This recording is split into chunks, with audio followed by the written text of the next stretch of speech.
అని హార్టే లేదు అతనికి. He has no heart whatsoever. ఇలాంటి కృత్రిమమైనటువంటి జీవితంలో ఉండినటువంటి వాడికి హ్యూమన్ వాల్యూ ఎట్లా మనకు లభ్యమవుతుంది? The one who is leading such an artificial life, how do you expect him to have అధ్యాపకుడు human value? మొట్టమొదట తమ హృదయంలో ఉండినటువంటి మాలిన్యాన్ని పరిశుద్ధపరిచి పవిత్రమైన నిర్మలమైన నిశ్చలమైన నిస్వార్థమైనటువంటి యొక్క దివ్యత్వాలను నింపుకోవాలి. Therefore, teacher has to cleanse his heart, keep it away from the dirt, fill it up with all the ఏదో pure కొన్ని శ్లోకాలు divinity. నేర్పినంత మాత్రమున హ్యూమన్ వాల్యూ అనకూడదు. By merely repeating slokas, it's not human value. ప్రతి విషయమునందు కూడాను ఆ teacher తనను తాను పరీక్షించుకోవాలి. Every teacher must examine himself. ఈ పిల్లవాడికి నేను ఇది చెప్తున్నాను, అది నేను చేస్తున్నానా? I am teaching this, am I practicing it? ఈ పిల్లవాడికి ఈ విధమైనటువంటి విద్య నేర్పుతున్నాను, అది నేను చేస్తున్నానా? I am teaching this type of education to the student, am I doing it? పిల్లలకందరికీ సత్యమునే చెప్పాలి అని బోధిస్తున్నాము, టీచర్స్ అసత్యాలు ఆడుతున్నారు. We teach everybody that all students should say truth only, but teachers utter lies. ఇంక ఎట్లా పిల్లలు దీన్ని అనుసరిస్తారు? How do you expect students to follow? Teachers అందరూ కూడా కేవలము వాటర్ ట్యాంక్ వంటి వాళ్ళు. Teachers are like water tanks. చక్కగా గట్టి చెప్పు, important. Teachers are like water tank.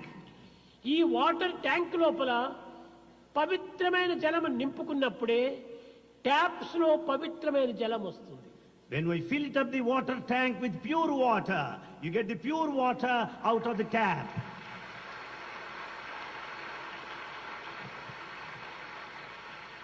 Teachers tank వంటి వాళ్ళు, Teachers are like tanks. విద్యార్థులు ట్యాప్స్ వంటి వాళ్ళు. Students are like taps.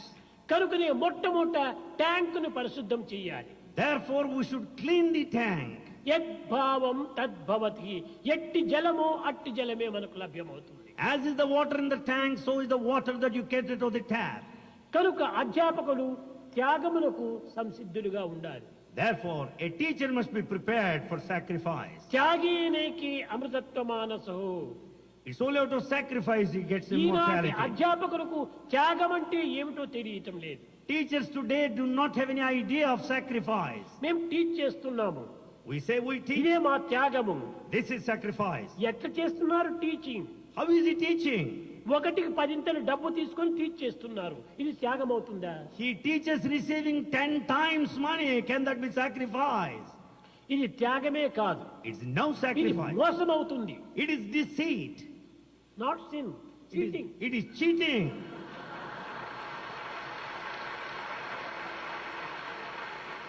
మొట్టమొదట మనలో మనం తీసుకోవాలి, మరే నేను ఇంత జీతమును తీసుకుంటున్నాను, ఈ జీతమునకు తగినటువంటి పని నేను చేస్తున్నానా అని తనను తాను పరీక్షించుకోవాలి. Everyone should examine himself.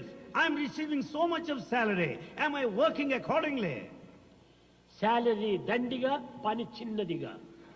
Lot of salary and small load of Asha work. పెద్దది కానీ ఆచరణ చిన్నది. Lot of teaching, but the practice is subtle little. కనుకనే దేశం ఇన్ని విధమైనటువంటి అవస్థలకు గురి అవుతుండాలి. For that reason, country is passing through that sad ఇంతే state. కాదు, Not only this, అధ్యాపకుడు స్థిరచిత్తుడై నిల్చాలి. a teacher should have steady mind. Study mind. Steady mind. వాడు ఎలాంటి వాడు? కేవలం గైడ్ పోస్ట్ వంటి వాడు. A teacher is like a guide post. Guide post చక్కగా దానిని ఏ విధమైన కదిలిక లేకుండా దాన్ని టైట్ చేసినప్పుడే ప్రయాణికుడు ఆ యొక్క గైడ్ పోస్ట్ ను పట్టి రోడ్డును ప్రవహిస్తాడు, నడుస్తుంటాడు. If you tighten up that guide post clearly, the passenger, the traveler, can go easily according to the కానీ guide post. గైడ్ పోస్ట్ ఆ బోర్డును లూజ్ గా ఉంటే అది గాలికంతా తిరుగుతూ ఉంటుంది, ఇటు తిరుగుతుంది, అటు తిరుగుతుంది, అటు తిరుగుతుంది. But if the guide post is not tightened, if it moves hither and thither, it moves off the direction. అప్పుడు ఈ with the route. ప్రయాణికునికి తప్పు మార్గాన్ని చూపిస్తుంది.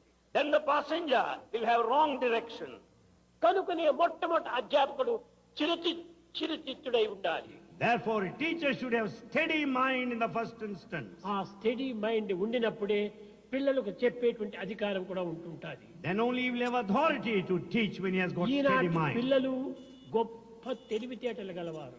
Students today are highly intelligent. ప్రతి చిన్న విషయాన్ని కూడా గమనిస్తుంటారు.